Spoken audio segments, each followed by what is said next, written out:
హర హర మహాదేవ్. ఓం నమ శివాయ. My sister అక్క. ఎక్కువైపోయిందా? అయ్యో, ఈరోజు మా అక్క చేతుల మీద తింటున్నాను. బాయ్. హర హర మహాదేవ్. ఓం నమ శివాయ. అక్క హాయ్ చెప్పు. అందరికీ తెలుసు. అయ్యో, కొంచెం ఇటు కూర్చుంటే. చెప్పక్క. అందరికీ నమస్కారం. అఘోరి అమ్మవారు ఎంతలా సనాతన ధర్మం కోసం అనే కాదు, ఆడపిల్లల్ని రక్షించడం కోసం, ముఖ్యంగా ఆడపిల్లల్ని రక్షించడం కోసం పోరాడడం మాత్రమే కాదు, అంటే సమాజంతో పోరాడడం మాత్రమే కాదు, సేమ్ అఘోరుల్లో, స్వామీజుల్లో, బాబాల్లో ఎవరెవరైతే ఆడపిల్లలపై అఘాయిత్యాలు చేస్తున్నారో వాళ్ళపై కూడా తన వ్యతిరేకతని చూపిస్తూ వాళ్ళతో కూడా ఫైట్ చేస్తున్నారు. కాబట్టి నేను ఎలాగో మీ అందరికీ తెలుసు, మన పాటల రచయిత్రి శ్రేష్ఠ అని నేను మీకు తెలుసు. ఎంతో కొంత అర్జున్ రెడ్డి పాటలు, పెళ్లి చూపుల పాటలు మీరు వినే ఉంటారు. అయితే నేను కూడా మీటూ విషయాలు కానీ, ఆడపిల్లలకి ఉండే సమస్యల గురించి కానీ మాట్లాడిన విషయం మీ అందరికీ తెలుసు. అమ్మవారు కూడా ఇలాగే ఆడపిల్లల సమస్యల గురించి పోరాడుతున్నారు కాబట్టి నా మనసుకు ఎంతో దగ్గరయ్యారు. కాబట్టి ఈరోజు పిలిచిన వెంటనే మా ఇంట్లో భోజనం చేయడానికి వచ్చారు ఆవిడ. నాకు ఇలా తను వచ్చి నాకు బ్లెస్సింగ్స్ ఇవ్వడం చాలా ఆనందంగా ఉంది. Thank you. హర హర మహాదేవ్. జయ శ్రీకాళి. ఇప్పుడు అసలైన కథ మొదలైంది.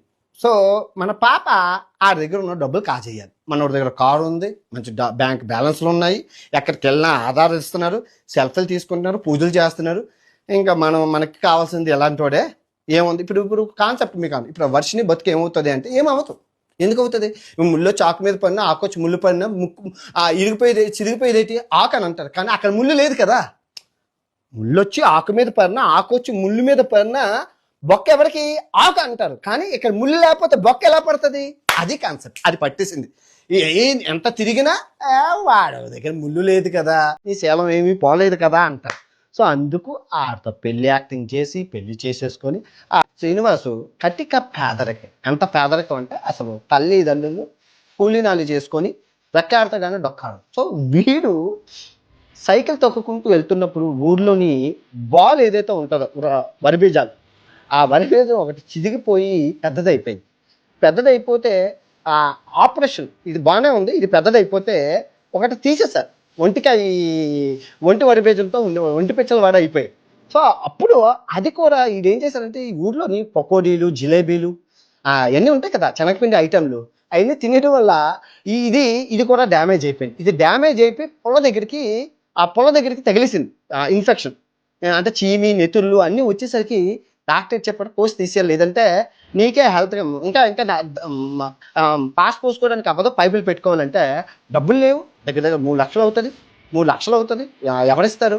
సో ఎలా కాదని చెప్పి హిజ్రా అని చెప్పి ముంబై పారిపోయాడు. కాదు కదా, హిజ్రా కమ్యూనిటీ అని ముంబై పారిపోతే నేను హిజ్రా అని చెప్పి యాక్టింగ్ చేసి ఆ ముంబై హిజ్రా వాళ్ళ దగ్గర మోసం చేసి వాళ్ళ దగ్గర ఆపరేషన్ చేయించుకున్నాక ఆపరేషన్లో భాగంగా వాళ్ళు హిజ్రాయా అనుకొని వీడికి తర్వాత తీసేశాక ఒక్కరోజాలు పెట్టేశారు, ప్లాస్టిక్వి ఒక్కరోజాలు పెట్టేసి ఇంకా ముంబై రోడ్ల మీద అడుక్కోవడం మొదలుపెట్టాడు. ఆ సంపాదన ఆదాయం. కానీ అదే టైంలో TV9, ఈ TV5, ఈ NDTVలోనూ నాగసాధువు మీకు గుర్తే ఉండి ఉంటుంది. కరెక్ట్గా 2 years క్రితం నాగసాధువు కాన్సెప్ట్, ఒక నాగసాధువు రావడం, దట్ ఈస్ శ్మశానంలో నుంచి మనిషి శర్మం తెచ్చుకొని తినడం, అవన్నీ టీవీలో చూసాం. సో ఆ కాన్సెప్ట్ మనోడికి బాగా నచ్చింది. ఇప్పుడు నాగసాధువును అఘోరా అంటే మంచి డిమాండ్ ఉంది మార్కెట్లోని, సనాతన ధర్మం అని చెప్పి ₹5 పౌడర్ ప్యాకెట్ కొనుక్కొని రాసేసుకొని లిప్స్టిక్ రాసేసుకొని ఇంకా మనోడు అఘోరి యాక్టర్ అంటే మన మన మన మన తెలుగు రాష్ట్రాల్లో దిగారు. మీ అందరికీ తెలుసు.